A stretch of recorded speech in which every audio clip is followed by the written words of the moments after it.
Hello. Today I would like to bring you a more detailed installment on my thoughts and math behind Arcane Mages in Phase 2. Based on the dozens of questions I had on my previous video, I will discuss more about the conversation people are having comparing my suggestions with the official Mage Discord, how the new suggested 47-0-14 spec should use Arcane Missiles, more detail on Phase 2 fight lengths and what that means for gearing, some best in slot lists depending on fight lengths, and what pieces are most important to acquire first.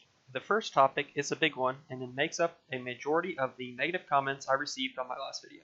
People will comment something to the extent of, "Dude, you're so wrong. Spirit sucks, thus mana regen sucks. I know this because I went to the official Mage Discord and it said so, and I simmed it out." And I sit here reading those comments saying, do they even understand what they're saying? They're saying mana regen, the thing that Arcane Mages depend on more than anything, is bad? How the fuck did they come to that conclusion? Mana regen allows you to spam Arcane Blast, which does 80% more damage than any filler spell they can cast. I'm not following your logic there, bro. So I did some investigating, as I personally have never used the Sim Discord, as I have previously been using my brain, Warcraft logs, and in-game testing. On screen now is 3 tools that calculate, among other things, damage per additional stat weight. The official column is our infamous official Mage Discord sim. Jjigae is a tool created by a smart theory crafter and subscriber of the channel. And RAR is a DPS simulator created during the original TBC that everyone used back in the day.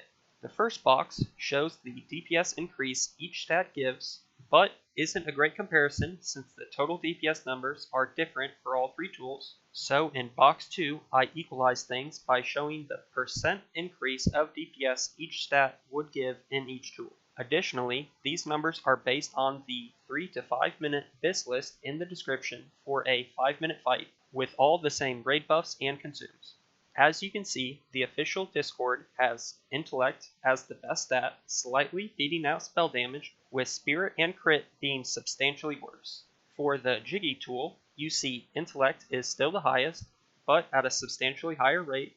Spirit is second, then spell damage, then crit chance. For RAR, the order is pretty much the same as Jjigae, with Intellect, Spirit being top, then spell and crit. To get an even better picture, I compare the differences in percentage with the official Mage Discord so that you can see very clearly why some people are so confused when watching my video suggestions, as they think the official Mage Discord was made by God or Albert Einstein. The official Mage Discord is devaluing Intellect by roughly 16 to 25%, Spirit by an unbelievably huge 56 to 71%, spell damage is pretty much the same across the board, and crit is slightly devalued by 1 to 10%. Lastly, box 4 is what I believe are the true stat priority values for 5-minute fights. Now the question becomes, how are the values of the Mage Discord so different than the values original TBC players calculated and modern day players like Jjigae and myself are thinking? I cannot answer this question because I don't see the formulas behind them, but I can speculate. My first guess is that their innervate calculations are wrong, since innervate gets a large part of its value from Spirit. From personal experience, I run with roughly 600 Spirit in raids buffed, and a single innervate is giving me roughly 16,000 mana. I would guess this is not happening in the simulation. Next, I would guess that the official Mage Discord filler rotation and burst rotation math is off, with too much emphasis on filler spells. With the 600 buffed Spirit that I run, I can sustain Arcane Blast for 5 to 6 minutes and not cast a single filler spell if I'm using my Mana Emerald, Mana Potions, and Evocates correctly, and while whispering my Druid for a single innervate during the fight. These are just guesses, but being off by that much on Spirit value is extremely alarming. Maybe if it was off by 10 to 20%, it would be fine, but 70% is not 20%. True story. Additionally, there are other problems with the Discord sim. First, it doesn't have a complete list of items. As wild as it may sound, The BIS list for the 3 to 5 minute fights include the Healing Cloak off KT and the Healing Ring off Vaush. This is the case because cloaks and rings from tier 4 and tier 5 are pretty shit, since most of them have crit on them, and crit is unanimously bad in all 3 tools. Since crit is so bad, you typically want to go for hit rating in these slots, but since Arcane Mages only need 6% hit, we cap hit extremely easily. Thus, the natural choice would be to choose Spirit, but since there are no caster DPS rings and cloaks with Spirit, we pick up these healer pieces even though they have less spell damage. Also, these pieces are eye level 138, and they in general have a lot more stats than previous tiers of eye level 125 or 115. You official Mage Discord fanboys can laugh all you want in the comments, but you cannot argue with the math. The next problem with the Discord is that it has limited rotations that you can choose from. Currently, I suggest a 47-0-14 spec, which just uses Arcane Blast and Arcane Missiles. But there is no option for this. The options always include Frostbolt and Scorch when I select Arcane Missiles. Thus, the tool isn't as flexible as others. Additionally, when I show you more about Jiggy's spreadsheet in the description, there is a rotation of spamming Arcane Blast until you get a Clearcast, then you cancel the cast, then use Arcane Missiles. This is a rotation that is hard to pull off, but I believe works extremely well to conserve mana for fights in which you will be unable to spam purely Arcane Blast. While this is an option in Jiggy's Tool, this is not on the Discord. Next problem is downtime during fights. KT and to a smaller extent Vaush have very large periods of downtime. Since these are last bosses, thus the most important bosses, calculating mana regen in this downtime is important because mana regen is even more desirable during this period because you will be getting your full out of combat regen. Does the official Discord have this option? I think not. Next is the list of extremely irrelevant timings that populate the Discord sim. In what world does getting Mana Tide at 50% mana or 30% mana ever change the DPS of your character? The answer is never. So why is it an option? Literally, the only way a mana regenning ability like Innervate, Mana Tide, Mana Emerald, Mana Potion, and Evocate would change DPS is if you used it while you already had full mana, thus overcapping, thus wasting the mana. Since Mana Potions give around 2500 mana, don't use it when you have lost 1500 mana. It's pretty simple. Other than that, it literally does not matter when you use it. Since Evocation gives 60% mana, use it at 35% mana. Don't use it at 70% mana. It's pretty simple. Why is it an option? On a similar note, the Discord has timings on cooldowns like Icy Veins and Arcane Power. Depending on the boss, there are usually specific times in which you want to use these. Maybe there's a burst window during the fight where you don't have to move for 20 seconds, so you use it at that time. Maybe the boss takes a little over 3 minutes, so you want to use your 3-minute cooldown at the very beginning and at the 3-minute mark. That's when you use it. Maybe there's a lot of travel time, and to keep up the 3 stacks of Arcane Blast, you palm during the middle of your long run to keep up the stacks. That's when you use it. With so many different scenarios, which are equally good to use it, why are you trying to sim a single point in which you want to use them? That's retarded. And the same thing goes with filler spells. Who cares if I use a filler spell at 90% mana?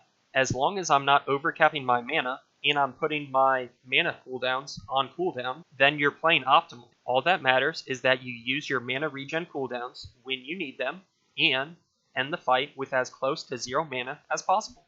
Now that I have bitched a lot about the very flawed official Mage Discord that have been leading people the wrong way for months now, I will talk a little more about the Clearcasting Arcane Missiles rotation I touched on previously. The benefit of this rotation is that since Arcane Missiles cost a little over 100 more mana than a 3-stack Arcane Blast, Clearcasting and Arcane Missiles will save you this amount of mana every time you switch. Additionally, since Arcane Missiles does do more damage per cast than an Arcane Blast, the 30% extra crit chance you will receive from this buff will lead to more damage if used with Arcane Missiles. Lastly, when you Clearcast in Arcane Missiles, since it's not costing any mana, you will regen out of combat mana rate during the time of your Arcane Missiles, thus regenning an additional 100 mana. On screen, you will see this in action, and in the description is the macro I use to cancel Arcane Blast and cast Arcane Missiles. The problem is that you cannot spam this macro, and you have to pay very close attention to your gameplay for when you get these clearcasting procs. Press the macro exactly twice to cancel, and then switch to casting Arcane Missiles. Additionally, I use weak auras to put a proc effect around my character when I get the proc, so it is more noticeable, so I can instantly switch and not waste time casting something I will be canceling. The next thing that I will talk about is Jiggys Tool that I have been using that is now available to the public in the description. Jjigae created this tool to math out different rotations he wanted to test to see which filler rotation would be optimal for him, then added a bunch of other stuff to it. I'm glad he reached out to me because it gave me more mathematical proof that my mana regen theories were true, and it also gave me some DPS per stat numbers to create a new and improved BIS list. Once again, the link to the spreadsheet is in the description, and his contact information and instructions are on the tool. Next, I will talk briefly about fight lengths in Phase 2. Given the first week kills of all bosses, here are some expected kill times. These times will be faster at the end of the tier for top guilds, but for average players, these kill times will likely be what you will be seeing at the end of your tier. Thus, I will be building a BIS list off these kill times. The reason there isn't a single BIS list is because the longer the fight, the more mana regen you need, thus the spirit use. So I have built a 2 to 3 minute BIS list, a 3 to 5 minute BIS list, along with a priority list. On screen are these sets. First, the priority pieces are made up of 6 pieces. Any 4 pieces of tier 5 is priority number 1. This will boost your damage by around 25 to 30% due to the extremely OP 2 piece that increases your Arcane Blast damage by 20% and 4 piece that procs a spell damage buff. Next is the weapon and trinket, which are extremely good. The trinket giving extra mana when you use your mana emerald, and the weapon giving you a shit ton of spell damage.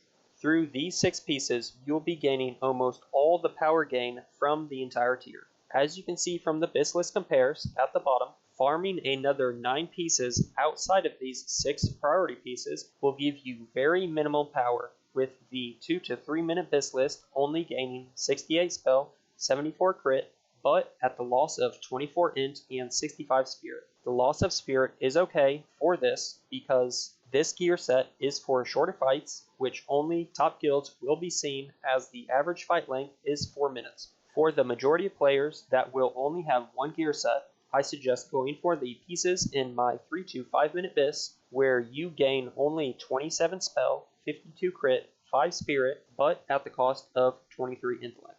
Now, I would put a 4th set of gear on here, but it is only 1 piece difference with equipping the alchemy trinket that gives you extra mana for mana pots instead of Sextant of the Unstable Currents for Vashj and Kael, because these fights are much longer than the 5 minutes of pure Arcane Blast spamming that the 3 to 5 minute BIS list will allow you to do.